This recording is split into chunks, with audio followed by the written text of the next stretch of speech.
ಎಲ್ರಿಗೂ ನಮಸ್ಕಾರ. ಇವತ್ತಿನ ರೆಸಿಪಿ ಕೇಸರಿಬಾತ್ ನಾನು ಹೇಗೆ ಮಾಡ್ತೀನಿ ಅಂತ ನಿಮ್ಮ ಜೊತೆ ಶೇರ್ ಮಾಡ್ತೀನಿ. ತುಂಬ ಚೆನ್ನಾಗಾಗುತ್ತೆ ಎಲ್ಲ ಕಪ್ ಅಳತೆನಲ್ಲಿ ತೊಗೊಂಡು ಮಾಡೋದ್ರಿಂದ. ನಾನಿಲ್ಲಿ ಒಂದು ಕಡಾಯಿ ಇಟ್ಕೊಂಡು 1 ಸ್ಪೂನಷ್ಟು ತುಪ್ಪ ಹಾಕ್ಕೊಂಡು ಸ್ವಲ್ಪ ಗೋಡಂಬಿ ಹಾಕಿ ಫ್ರೈ ಮಾಡ್ಕೊತಾ ಇದ್ದೀನಿ. ಸ್ವಲ್ಪ ಫ್ರೈ ಮಾಡಿಕೊಂಡು ಎತ್ತಿಟ್ಕೊಳ್ಳೋಣ. ಈ ಥರ ಆದರೆ ಸಾಕು. ನೋಡ್ಕೊಳ್ಳಿ, ನಿಮಗೆ ಡ್ರೈ ಫ್ರೂಟ್ಸು ಜಾಸ್ತಿ ಹಾಕಿದ್ರೂ ಚೆನ್ನಾಗಿರುತ್ತೆ. ಸ್ವಲ್ಪ ದ್ರಾಕ್ಷಿ ಅದು ಕೂಡ ಸ್ವಲ್ಪ ಫ್ರೈ ಮಾಡಿಕೊಂಡು ಪಕ್ಕಕ್ಕೆ ಇಟ್ಕೊಳ್ಳೋಣ. ಈ ಥರ ಆದರೆ ಸಾಕು. ನೋಡ್ಕೊಳ್ಳಿ, ಇದಕ್ಕೆ ನೀವು ಇನ್ನೂ ಪಿಸ್ತಾ ಮತ್ತು ಬಾದಾಮಿ ಹಾಕ್ಕೊಂಡ್ರೂ ಚೆನ್ನಾಗಿರುತ್ತೆ. ನಾನು ಒಂದು ಅರ್ಧ ಕಪ್ಪಷ್ಟು ತುಪ್ಪ ಹಾಕ್ಕೊತಾ ಇದ್ದೀನಿ. 1 ಕಪ್ಪಷ್ಟು ರವೆ ತುಂಬ ಬ್ರ್ಯಾಂಡ್ ಸಿಗುತ್ತೆ. ತುಂಬ ಸಣ್ಣ ರವೆ ತೊಗೊಳ್ಳಿ. ಚಿರೋಟಿ ರವೆನಲ್ಲೂ ಮಾಡ್ಕೋಬೋದು, ಚೆನ್ನಾಗಿರುತ್ತೆ. ಇದು ರವೆನ ಚೆನ್ನಾಗಿ ಏನು ಫ್ರೈ ಮಾಡ್ಕೋಬೇಕು ಅಂತ ಏನೂ ಇಲ್ಲ.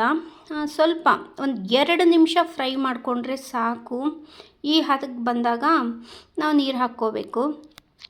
ನಾನು ತೊಗೊಂಡಿರೋ ರವೆಗೆ 3 ಕಪ್ ನೀರು ಸಾಕು.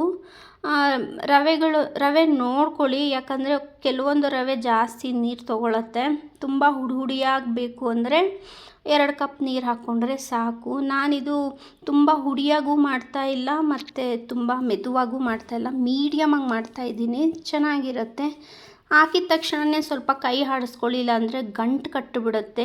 ಸ್ವಲ್ಪ ನೀರು ಹಿಂಗೋವರೆಗೂ ಈ ಥರ ಕೈ ಆಡಿಸ್ಕೊತಾ ಇರಬೇಕು. ನೋಡಿ, ಈ ಥರ ಆದಾಗ ಸಕ್ಕರೆ ಹಾಕ್ಕೊಳ್ಳೋಣ. ನಾನು ಯಾವ ಕಪ್ಪಲ್ಲಿ ರವೆ ತೊಗೊಂಡ್ರೋ ಅದೇ ಕಪ್ಪಲ್ಲಿ 1/4 ಕಪ್ಪಷ್ಟು ಸಕ್ಕರೆ ಹಾಕ್ಕೊತಾ ಇದ್ದೀನಿ.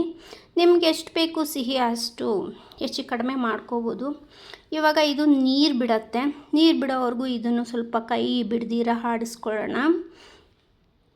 ದೇವಸ್ಥಾನದಲ್ಲಾಗ್ಬೋದು ಅಥವಾ ಮದುವೆ ಮನೆಯಲ್ಲಿ ಅಥವಾ ಹೋಟೆಲಲ್ಲಿ ನಾವು ಹೇಗೆ ತಿಂತೀವಿ ಕೇಸರಿಬಾತ್ ಹಾಗೆ ಬರುತ್ತೆ. ಇದು ತುಂಬ ಚೆನ್ನಾಗಿರುತ್ತೆ, ಯಾಕಂದರೆ ನಾವು ಮಾಡೋ ಮೆಥಡ್ ಮೇಲೆ ಹೋಗುತ್ತೆ. ನೀರು ಅದೇ ಹೇಳಿದ್ನಲ್ವಾ, ನೀರು ನೀವು ಹೇಗೆ ಹಾಕ್ಕೊತೀರೋ ಹಾಗೆ. ನಾನು ಸ್ವಲ್ಪ ಫುಡ್ ಕಲರ್ ಆ್ಯಡ್ ಮಾಡ್ಕೊತಾ ಇದ್ದೀನಿ. ಫುಡ್ ಕಲರ್ ಆ್ಯಡ್ ಮಾಡಿಕೊಂಡು ಸ್ವಲ್ಪ ತಿರುಗಿಸ್ಕೊಳ್ಳೋಣ. ಈ ಟೈಮಲ್ಲಿ ನಾವೇನು ಹುರಿದಿಟ್ಕೊಂಡಿದ್ದೀವಿ ಡ್ರೈ ಫ್ರೂಟ್ಸ್ನ ಅದನ್ನು ಹಾಕ್ಕೊಳ್ಳೋಣ. ನಾನು ಏಲಕ್ಕಿ ಪುಡಿ ಹಾಕಿದ್ದೆ, ಅದು ಸ್ಕಿಪ್ ಆಗಿದೆ. ಏಲಕ್ಕಿ ಪುಡಿ ಹಾಕ್ಕೊಳ್ಳಿ, ಚೆನ್ನಾಗಿರುತ್ತೆ. ತುಪ್ಪ ಜಾಸ್ತಿ ಆಯಿತು ಅಂದರೆ ಎಣ್ಣೆನಲ್ಲೂ ಮಾಡ್ಕೋಬೋದು. ಅಂದರೆ ತುಪ್ಪ ನಾವು ಹೇಗೆ ಹಾಕ್ತೀವಿ ಸೇಮ್ ಇವಾಗ ನಾವು ತಿಂದು ಬಂದಿರ್ತೀವಿ ಅದೇ ಥರ ಮಾಡೋಣ ಅಪ್ಪ ಚೆನ್ನಾಗಿರುತ್ತೆ ಅಂತ ಹೇಳ್ತೀವಿ ಅಂದರೆ ತುಪ್ಪ ಜಾಸ್ತಿ ಬೇಕು. ನೋಡಿ, ಇವಾಗ ಬಾಣಲಿಗೆ ಚೂರು ಅಂಟ್ತಾ ಇಲ್ಲ. ಈ ಟೈಮಲ್ಲಿ ನಾವು ಆಗಿದೆ ಅಂತ ತಿಳ್ಕೋಬೇಕು. ಚೆನ್ನಾಗಿರುತ್ತೆ. ನಾನಿವಾಗ ಏನು ಕನ್ಸಿಸ್ಟೆನ್ಸಿ ಮೇಂಟೈನ್ ಮಾಡಿದ್ದೀನಿ ಅದೇ ಥರನೇ ನೀವು ಮಾಡಿದ್ರೆ ಹೇಗಿರುತ್ತೆ ಅಂದರೆ ತುಂಬ ಚೆನ್ನಾಗಿರುತ್ತೆ. ತುಂಬ ಬಿಸಿ ಇದೆ, ಎತ್ತಕ್ಕಾಗ್ತಾ ಇರಲಿಲ್ಲ. ಒಂದ್ಸಲಿ ಮಾಡಿ ನೋಡಿ.